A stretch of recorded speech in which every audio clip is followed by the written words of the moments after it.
time check muna tayo ulit. 11:42 ng umaga. And, andito ako ngayon sa kusina kasi and kaka-start ko lang mag-vlog. Kasi kaninang umaga, wala namang masyadong ganap. So, bali, prepare ko lang si Champ. And today, ang last day ng kanilang exam, first term exam. So, nagpaalam siya na after ng school, diretso na siya sa kanilang football. So, nagdala na lang siya ng damit, pamalit, saka ng, pera kasi sa labas na lang daw sila kakain ng kanyang mga friends. So, hindi siya uwi dito, diretso na siya sa futsal, pero pupunta sila sa bahay ng friend niya para dun siya magpalit. And then after nun, diretso na sila sa futsal. So, within that span of 1 week na may exam sila, wala siyang football, wala siyang gala, wala siyang, wala siyang mobile and TV. So, mostly, lang talaga siya, review. So, ayun. So, kaya pinayagan namin siya kasi, pwede na siyang magliwaliw. So, meron siyang 1 week na holiday. So, ayun. Medyo hayahay tayo ngayong mga susunod na araw. And, ayun nga, kaya ngayon pa lang ako magluluto kasi dalawa lang naman kami ni Santos nakakain and siya ay sa labas kakain. And then, ang menu ko for today ay magro-roti lang kami at saka palak paneer. Hindi pala palak paneer, butter paneer, yung favorite ko. So, ayun lang muna ang update ko sa inyo for today. Pasensya na late na nag-start kasi wala naman akong ginawa and hindi pa rin ako naglilinis. So, bali may konting work lang ako sa office no? Ayun. And kwenta-kwenta, yung mga ganun kung magkano kinita. So far, so good. Thank you, Lord. And thank you sa mga umu-order. And then, sa mga walang sawang umorder. So, ayun. Diyan muna kayo. Balikan ko kayo maya-maya.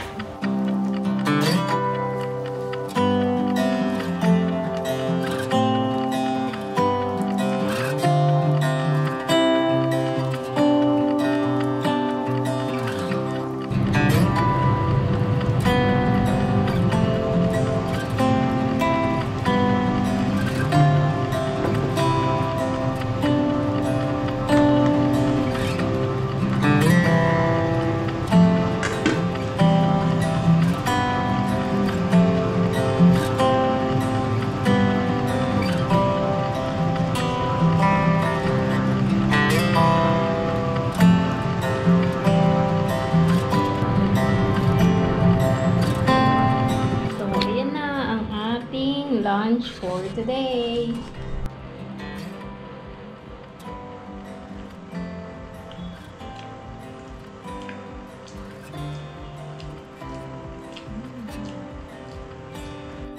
Kain tayo. So, kadarating lang ni Santos, may dala siya nito. Ito yung Shiznu. Before, meron akong vlog na ang Shiznu ay nakikita lang sa sa mga kagubatan. Pero minsan, meron din along the way. And ito yung may mga tusok-tusok. Tapos, pagka hinawakan mo, nag-iising sa kamay. So, pero pag naluto na, okay na siya. Tikman natin. Alam ko masarap to kasi last time nagbigay si Bindo Nani. And natikman ko na siya, masarap. Kain tayo. Ganito itsura niya. Pakita ko sa inyo. I-attach ko na lang din yung plant dito dyan banda. Yan. So, ganito siya. Ayan. Malagkit siya actually. Ayan. Kita niyo ba?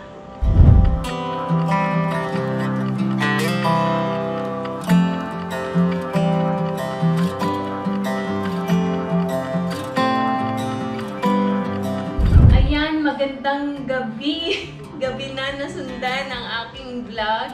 So, bale, may sasabihin ko.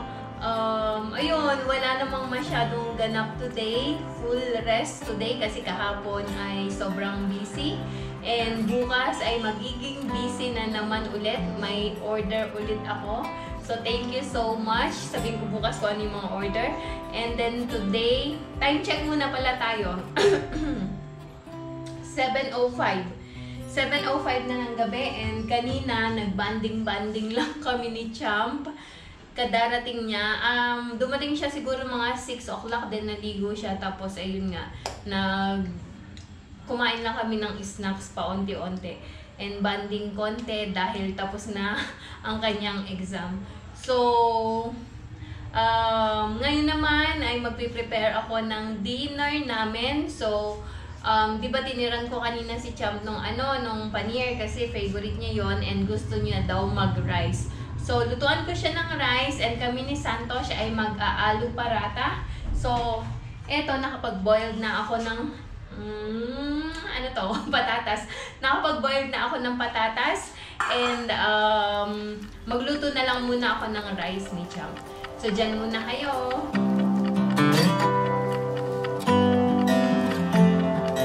So, magbalat muna ako ng patatas. Habang nagwi-whistle ang aking sinaing. And then, may kwento pala ako sa inyo. Kahapon, di ba, nagpunta kami ng bangko. Tapos, magwi-whistle. Ang dami ko yatang nilagay na tubig. So, ayun nga, nagpunta kami sa bangko, di ba? Tapos, ibinaba lang kami ni Santos, then siya, nag-intay na lang siya doon. Kaso, medyo napatagal kami sa bangko, kaya nagpaikot-ikot na lang siya. Hindi. Kasi diba, walang parking. So, ang nangyari is,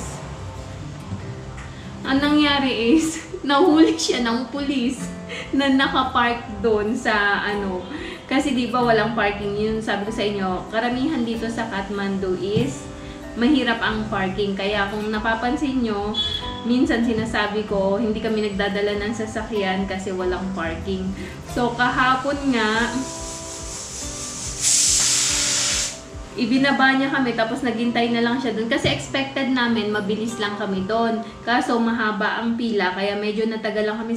Siguro umabot ng mga almost, or more than 1 oras. Kaya imagine, more than 1 oras siya nag-intay doon. Nahuli siya ng pulis at nag-fine siya. Pinag-fine siya ng pulis 1,000 rupees.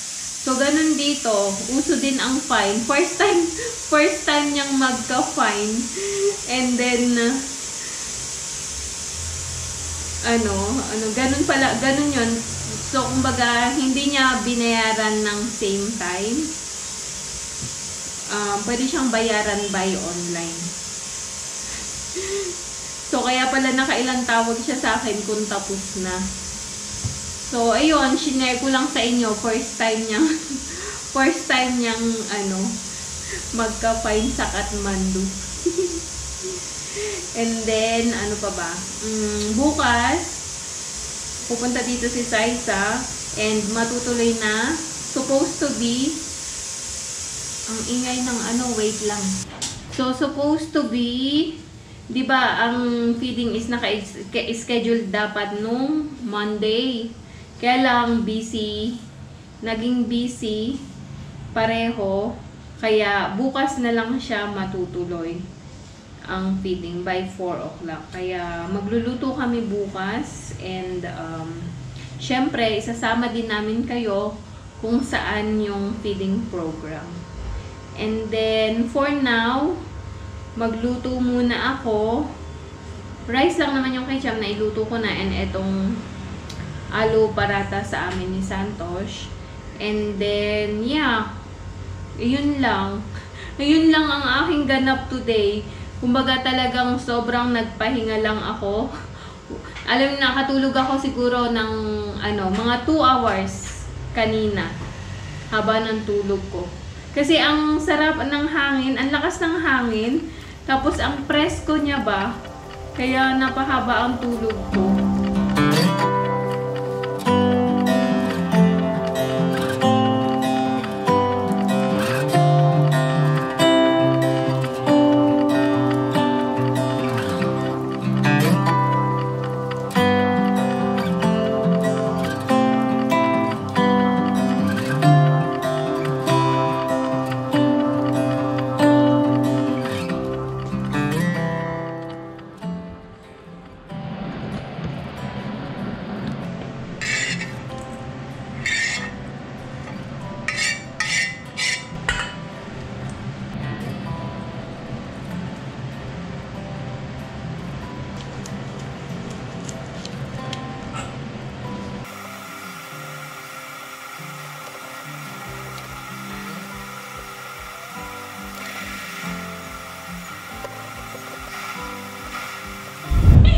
Iba kasi yung name niya sa school, iba din yung name niya dito sa bahay.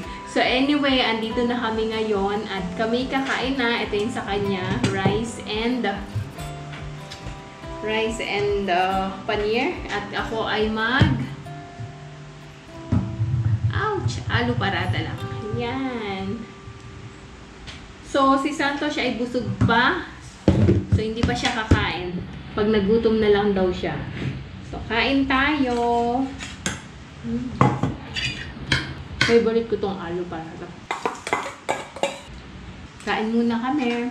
So, tapos na kaming kumain and nakapaghugas na din ako ng aming mga pinagkainan. Mamaya pa kakain yun si Santos. So, wala naman nang masyadong ganap dahil 8:56 na ng gabi. So, tulugan time na dahil maaga pa bukas, maraming trabaho. So, i-close ko na po ang video na ito for today. Maraming salamat sa muli niyong pagsama sa akin ngayong araw na ito. Maraming salamat din po sa mga nagko-like, comment at shares ng aming mga videos. Higit sa lahat, maraming salamat po sa mga hindi nag-i-skip ng ads. Thank you all so much. And sa mga bago po sa aming channel at hindi pa nakasubscribe, baka naman po pwedeng pakiclick ang subscribe button below at ang notifications bell na din para updated po kayo sa aming mga bagong videos. So hanggang dito na lang po muna. See you on the next vlog. Good night everyone. Bye-bye. God bless.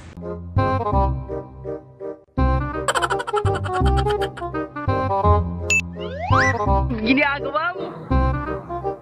If you like this video, please consider subscribing to our YouTube channel, SL Nepal. Thank you for watching. Have a nice day.